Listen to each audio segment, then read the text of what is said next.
here is a Valentine story. Ah, February. Love is in the air.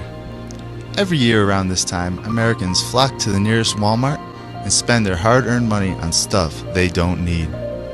According to the National Retail Foundation, Americans are poised to drop a cool $19.6 billion on Valentine's Day this year. But why? Where does this holiday come from, and why do so many people celebrate it? As it turns out, the truth about Valentine's Day is far more sinister than most people realize. To find its true origins, we must go all the way back to ancient Babylon. It is here where the figure we know as Cupid emerges. The name Cupid comes from the Latin verb cupere, meaning to desire. Cupid was the son of Venus, the Roman goddess of beauty and love. Originally known as Tammuz and Ishtar, this mother and son couple are the progenitors of all pagan religions on earth today.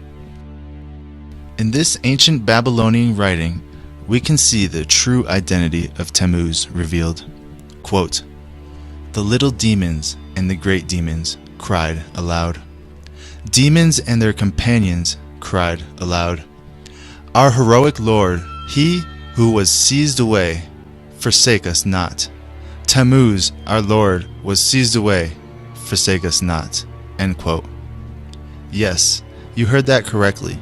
Tammuz is being referred to as the Lord of Demons.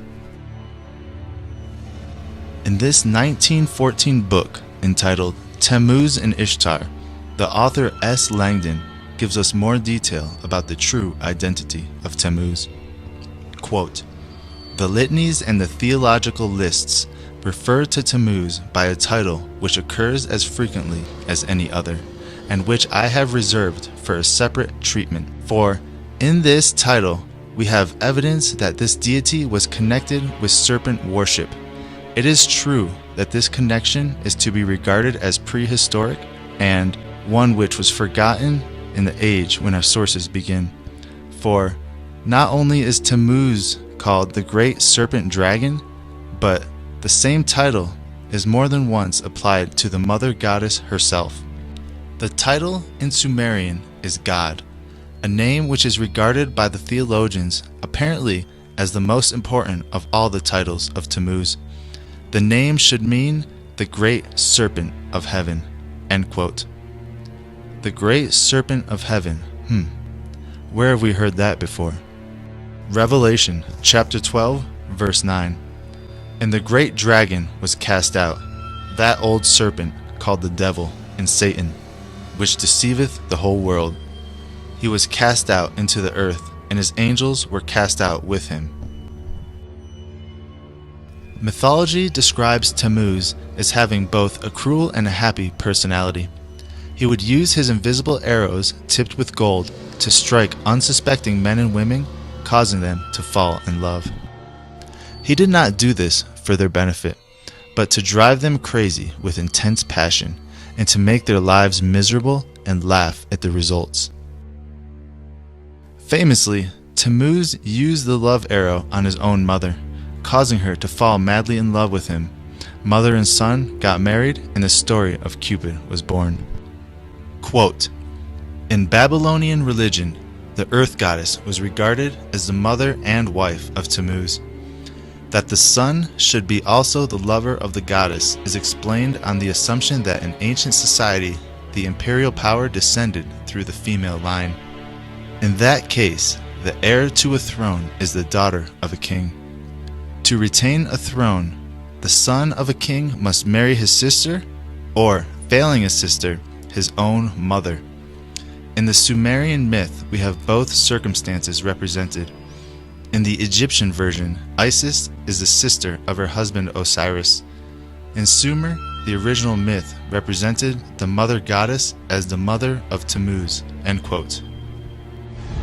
Now, further down in the story, as Tammuz grows and becomes a man, Tammuz actually marries his mother, and they have a very sexual relationship. And that baby Tammuz and his mother Semiramis is where you get the story of Cupid. So now that we know where Cupid comes from, let's take a look at Valentine's Day itself.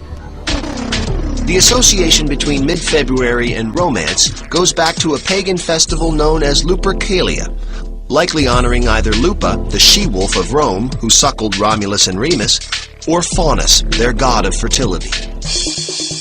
The festivities began with an animal sacrifice. Then the ritualistic slapping of young women with strips of the animal's skin and blood to bestow fertility for the coming year. Alberta Mildred Franklin writes this in her 1921 book entitled The Lupercalia. Quote, "These occasions are celebrated by the worshippers with extravagant orgies of mourning and of joy. In the death and the resurrection of the deity, the people find assurance of human immortality. Much of the homage offered by this agricultural people to its earth goddess consists of fertility charms to arouse the dormant powers of productivity or to secure rain for the crops.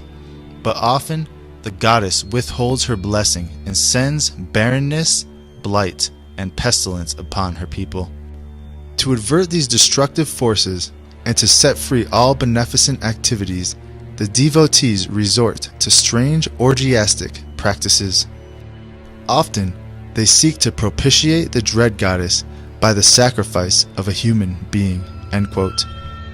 Most people are completely unaware of this link between human sacrifice and Valentine's Day. Let's continue. Pausanias, an ancient Greek geographer and historian, tells us that, quote, "A child was sacrificed, his blood sprinkled upon the altar, and his entrails tasted sacramentally by the priest.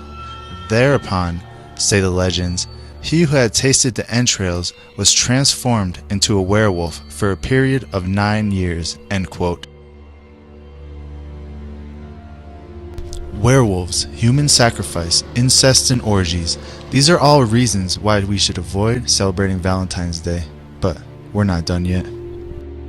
As mentioned, the Romans celebrated Lupercalia to honor the hunter god Lupercus.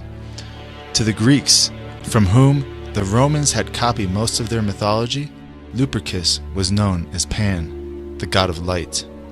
The Phoenicians worshipped the same deity as Baal, the sun god. Baal was one of many names or titles for Nimrod, a mighty hunter, especially of wolves. Defying God, Nimrod was the originator of the Babylonian mystery religions, whose mythologies have been copied by the Egyptians, the Greeks, the Romans, and a multitude of peoples around the world. Under different names or titles: Pan, Lupercus, Saturn, Osiris, Tammuz. Nimrod is the strongman and the hunter-warrior god of the ancients.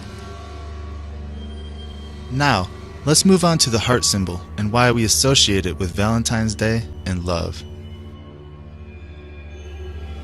The title Baal means Lord or Master, and is mentioned throughout the Bible as the god of the pagans. God warned his people not to worship or even tolerate the ways of Baal. In the ancient Chaldean language, which is the original language of the Babylonians, Baal, which is similar to Baal, meant heart. So there you have it, historical proof that the holiday we know as Valentine's Day is nothing but an ancient ritual repackaged for modern times. In the 5th century, perhaps in an effort to Christianize the pagan festival, Pope Gelasius declared February 14th as St. Valentine's Day. As for the real St. Valentine, there were reportedly several canonized by the Church. Legend has it that one St. Valentine, a defiant Roman priest, lived during the 3rd century AD under Emperor Claudius II.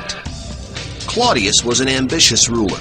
His battles required vast armies of men to abandon their young families for long periods of time, resulting in a military that was half-hearted and homesick.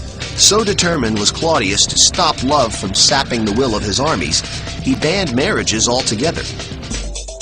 Father Valentine thought the ban unjust and defied the emperor, continuing to marry young lovers in secret. The emperor eventually caught on to the priest's actions, arrested him, and sentenced him to death.